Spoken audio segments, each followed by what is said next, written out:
After the overtime loss to the Vegas Golden Knights, where we talked about, well, the Leafs got a 5 out of a possible 6 points against Vegas, Boston, Carolina. We're feeling pretty good about ourselves, right? Welcoming the Pittsburgh Penguins to town, a team who beat the Washington Capitals a few nights ago, but before that, they had lost 7 consecutive games. They had not been playing very well.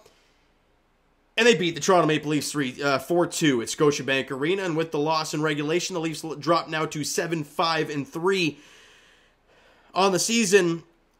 And the question still is out there. When is this offense going to wake up? I mean, it's crazy to think that the Leafs offense is one of the worst in the league.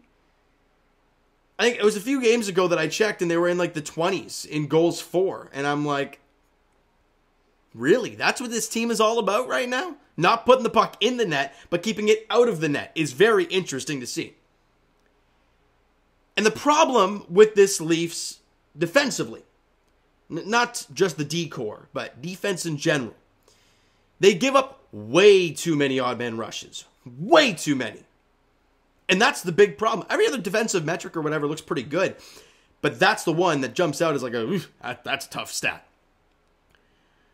But the Leafs get on the board first, which is such a rarity. You know, the fourth line, which has been a staple recently, as just being the energy line that has been phenomenal, generating offense. Yeah, you heard me right. We've seen Mulligan score a nice goal. We've seen Zach Aston-Reese score a nice goal. David Kampf just continues to do what he does in all aspects. And in the first period, right, Dennis Mulligan wins a puck battle along the boards. A little while later, puck gets fired in front, and it's knocked down. But Zach Aston-Reese buries it against his former team, the team that he played 5 years with. And the Leafs are on the board first. They got the lead. Aston-Reese from David Kampf and Dennis Mulligan at 13:49 of the first period. We're thinking, oh man, the fourth line gives you the lead. Like, in the first period, you've been playing a pretty good period so far. They have a really good first power play. They're looking pretty damn good so far. Malkin's taking 2 penalties. We're feeling pretty confident right now. Puck gets shot from the point. It hits TJ Brody. It drops down. And is banged into the empty cage by Geno Malkin, who was complaining. He was showing the tripping call after he scored. And I'm like, Geno, if you watch the replay, that second penalty you took, my God, there could have been another 3. You could have called hooking on that one because you yanked him a couple times. You could have called the slash because, I don't know, you hacked him about 4 or 5 times. I don't know why they call it a trip, but I'm not sure what you're looking for, Geno. I really don't.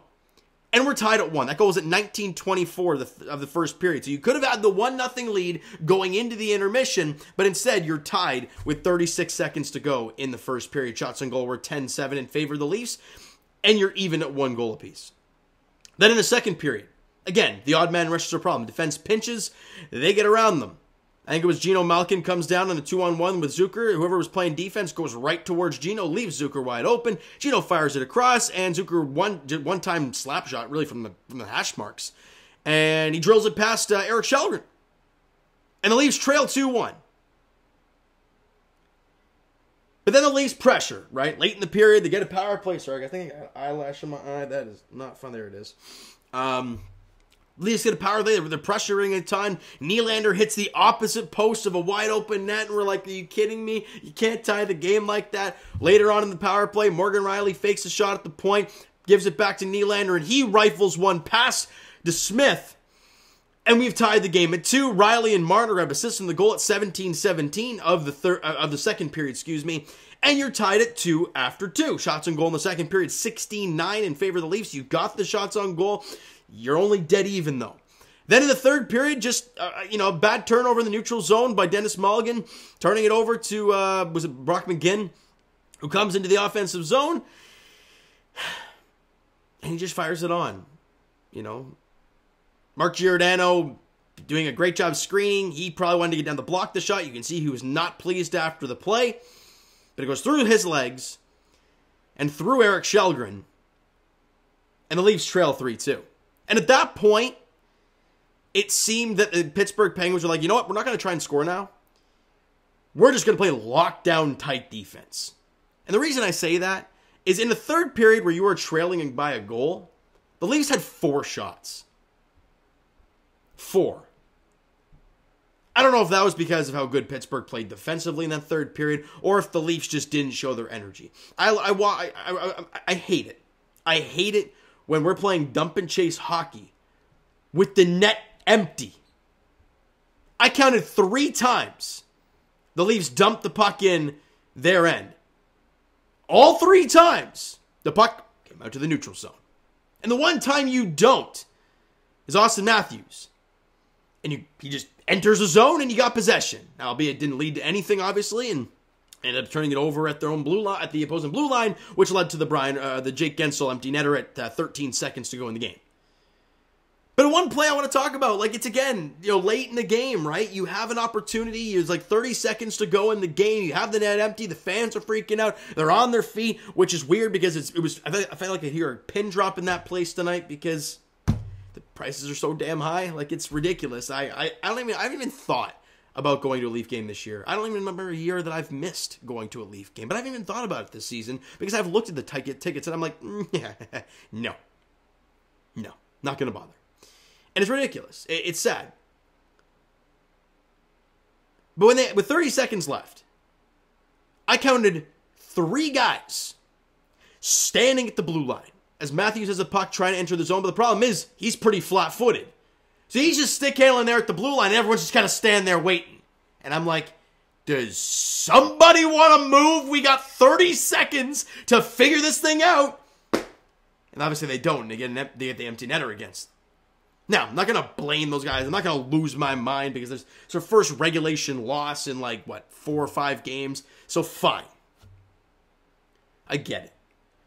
And Eric Källgren, the numbers 3 on 22 shots, albeit, can't really blame him on the first 2 goals, right? The first one was just a bounce deflected off his own defender and no chance for Eric Källgren. And the second one, there should not be a guy left wide open in front who should one time with a slap shot. They shouldn't have the time to do that. But they did. The third one, it went through Gio, and, it's hard to get that when it goes through a guy, because, again, as a goaltender, that's all you see is your dude's butt. And then the puck comes out of it, right? So it's kind of hard to do that, albeit when it hits you, it shouldn't go in, and it did. But I can't blame Källgren. I can't blame the decor. And the reason I'm not going to blame the decor is it's because it's the 5-on-5 play of your top guys. Like, I love what they did in the power play tonight. The first power play they had, they were buzzing. They had 3 or 4 shots. They were just incredible, right? Matthews was in the bumper position, which I'm like, I'm not sure how I feel about it, but nonetheless. And then, obviously, the third power play of the game, they scored it on the power play. They looked really good on the PP. But the problem was, 5-on-5, you couldn't do squat. The fourth line got the goal, 5-on-5. And I'm looking at guys like Austin Matthews and Mitch Marner. Yeah, they had chances and this and that. Well, chances are cute. But you're the guys that are supposed to bury this stuff for us, right? Like, there's a reason the Leafs are very low in the league in goals for per game. Now, I don't want to spend too much time on this because the Raptors are getting their teeth kicked in today, and I'm just not in a great mood, obviously, when both teams lose, and one team's getting their rear end kicked, and the other team is the Leafs, and they lose, and there's just always negativity surrounding that. It ain't fun. The next game for the Leafs is tomorrow. Now, you might get a story tomorrow.